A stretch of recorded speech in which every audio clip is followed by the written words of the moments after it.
Anti-gentrification protesters. Vancouver, the downtown east side, known as Canada's poorest postal code, one that's become an eyesore of urban decay, known for its high rates of poverty, drug use, the sex trade, crime, violence, and community activism. But the area is experiencing a slow revival. Some new businesses slowly moving in, a process known as gentrification. We like that. A process that's completely unwelcome to local activists. They don't like that. Let's talk to one of the stakeholders in this, Mark Brand, owner of Save On Meats. Mark, before we do anything else, we mentioned earlier in our Canadian Common Sense that they took your sign as some sort of war trophy. Save On Meats, the sign is gone. Have you been able to get your sign back? No, the sign hasn't been recovered as of yet, but some very generous folks in our neighborhood, designers and builders, have been hard at work making a bunch of them now. So the street will be littered with signs by Wednesday. All right. Well, I'm glad that you've got some support. Now, some people who are cynical are watching this saying, well, you know, you knew what you were getting into, and why'd you go there in the first place?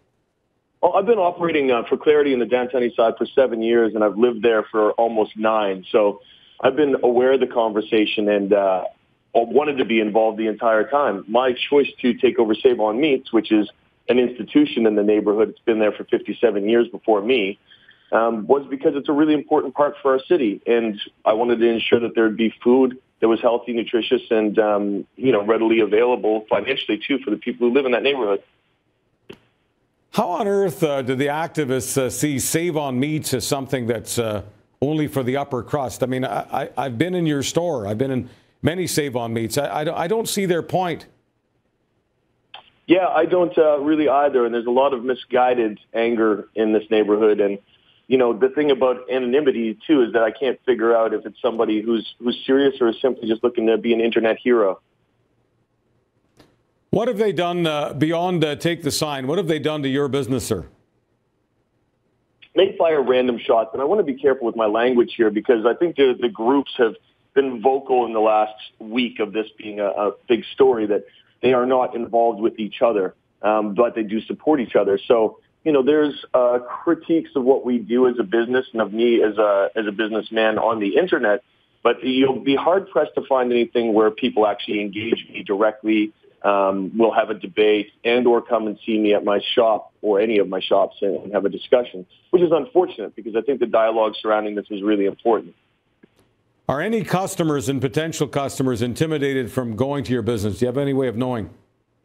You know, I actually saw my sales jump up this weekend out of support. We got dozens of letters dropped off to the diner, people coming down and purchasing large amounts of our tokens for our token program, which is a 225 token that you hand on to somebody who's hungry on the street.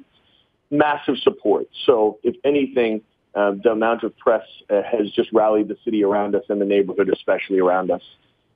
That's very heartening. I want to run some quotes here from the anarchist organization that's targeting you and your fellow business people in the area. I just want to run them past you and see what you make of it. Mr. Brand, would you respond to this one? The anti-gentrification front says, and I quote, "The ghetto revolt will not stop until every capitalist enterprise has ceased to destroy quality life, destroy daily life. We will take their property apart bit by bit if we have to, and we'll have fun doing it." You say?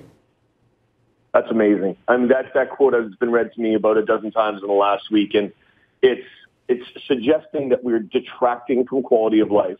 My particular business alone, just mine, feeds over 1,000 people a day. That's 1,000 people who weren't eating in that neighborhood beforehand. So I don't understand how that's detracting or take away. We employ 18 people in what we call our barrier employment program. That means people with barriers, very simply, mental disabilities, challenges coming out of jail, you know, things along those lines, mental illness, and those people didn't have jobs before. So it's a misguided attack, and we're trying to lead by example. The real issue here is when people see us doing what we're doing and being attacked, how do you think that encourages other businesses to come to the area and work, like to try and help out and to try and make it a better place?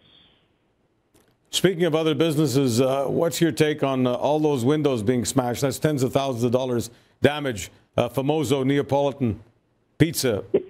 Yeah, the neighborhoods are very separate. It's a very big distance between us.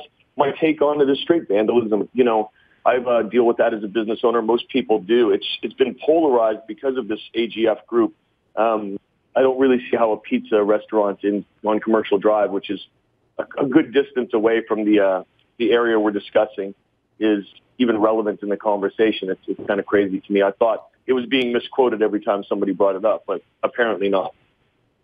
What about condos being developed in your area, condos for middle-income people? Is that a good idea, or is it going to be difficult to get middle-income people down there? Any successful city in the world has real density. It has real density. The ideas are all in a melting pot together. Real community is based off density, and there's a way for us all to live in this neighborhood together. I'm a block away from what's happening right now at my office, and there's single-room occupancies, which are the 8x10s that are often talked about in the press, and those are going to stay. And the people who are moving into this neighborhood understand, for the most part, what they're coming into, and a lot of them want to be part of the conversation and help. The thing is that nobody on the opposing side, and I hate to say opposing side, but that's how it looks optically, wants to have that conversation or listen. They simply want it to stop until, I'm not sure until what. Mark Brand, we'll have you back down the road. Thanks for doing business in the downtown east side and for speaking out. Many small business people feel put upon, feel victimized, but the last thing they want to do is go on camera about it for whatever reason. Thank you for doing it. Appreciate your courage. Good luck to you, sir. My pleasure. Thank you very much.